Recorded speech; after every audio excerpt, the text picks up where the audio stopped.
Kicengsi kardam kadu kawe kar British 2.0 YouTube channel long kilangara duan first time lapen pini labang ke date 3 August 2025 lapen arni labang ke Sunday arni lo lapen nali tumjong si PM Kisan beneficiary pulda labang so video nali tumhat important iglo important alam thel labang ke la son lo atumi ke damtang Saturday 2 August 2025 labang ke PM Kisan 20 installment atang ka ki jangji adet lo la si pinaan la 2 August ahod la bangke pinaan ekon na long stami suri ni tangka la bangke government hin pen thap pon iglo la pen perang ana bang pho bang phi tume kelong le tum stami duta hailang mini la sinali tum matha nang ni asap suta penap ke la ke nali tum adet chini pon tai po penap la bangke 4 August 2025 lo la pen arni la bangke Monday lo si Monday ni anali tum chonghong igon jong si Monday ni anta nali tum jang la bang so suri ni PM Kisan 20 installment tangka jong silong le pulote nali tum kopi piason si ki claim nang lama la so video lo nali tum panan khan pachini ponik po nali tum la so YouTube channel long jong sinang kamri milang kulle ga chihon penali tum subscribe ikon la bin videos tame nali tum share ponikon tande non PM Kisan la 20 installment tangka la ki jang je abang phu abang phi tum panili important alam la bang so video lo nang khan pachini ponik po la so po thang le lang polo nang la pen che than polo nang la setumi bang ke nali tum chini ta hai po timi ke Saturday lo la pen 2 August 2025 la pen arni la bang ke Saturday arni lo la si ola so hot bang ke penang an abang phu abang phitum la PM Kisan lo amen ki tum an la bang ke alang litum la suri ni tang ka bang ke long dun app ta hai po jong se alang litum account jong se active do la pen Aadhaar pen jong se link do la pen EKYC hai hu istami complete tang atum la bang ke alang litum atumi bang ke tangka long dun ik puta hai lo nasi nani tum batai si check damik me PM Kisan official website long dam pen stami nani tum oda PM Kisan official website long dam ko nani tum oda beneficiary list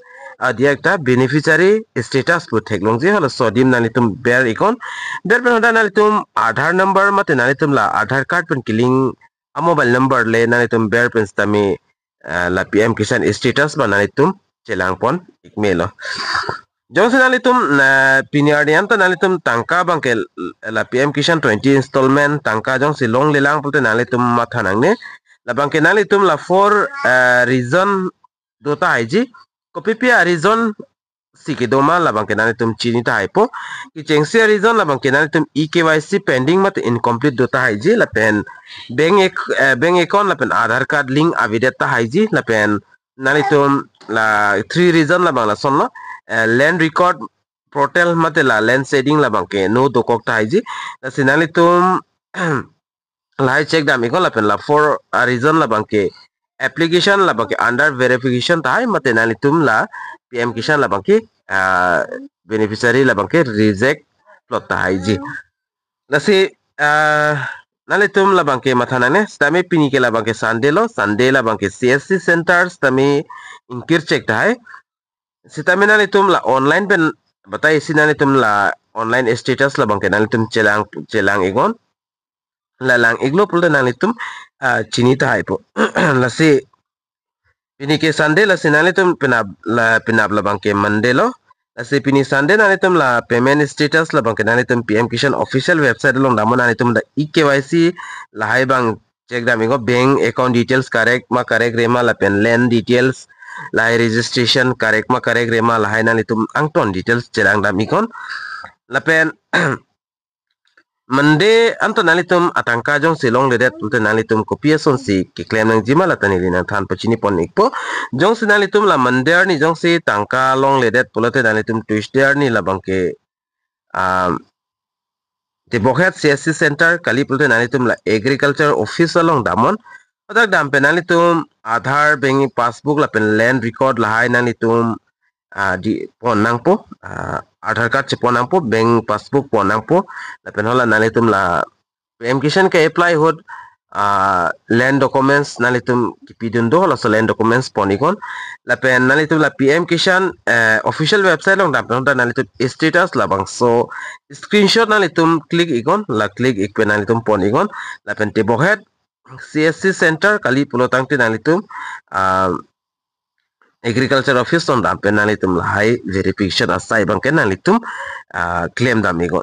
jolalo la pen PM Kisan la bangke kado ka beta chini lo la bangke scheme thedung la pen jong snalitum PM Kisan jong snang men nalitum amen do pulte la surini tangka la bangke nalitum kilong nang ji la bangke arait do la se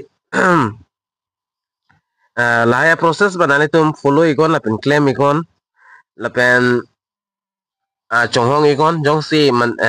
penabla mandar ni nang jang je pulte twist there ni nalitum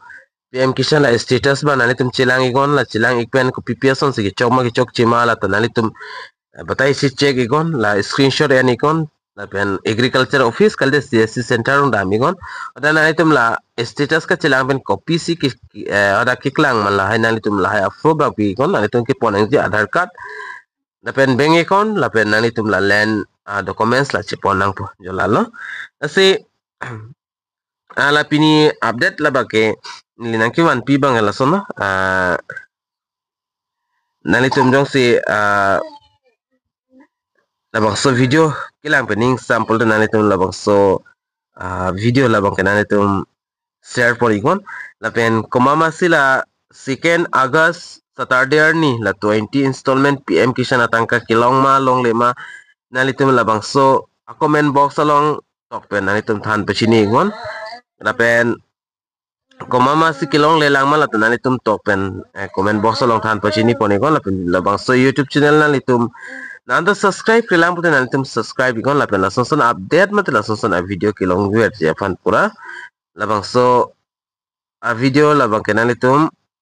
share pon ignang pon lapen ala belarjan theloi adak nalitum ber pon ignan ani dumi thangmi kadu kavi Car British 2.0 YouTube channel long kilangara do ana fans tami nilin pen kardom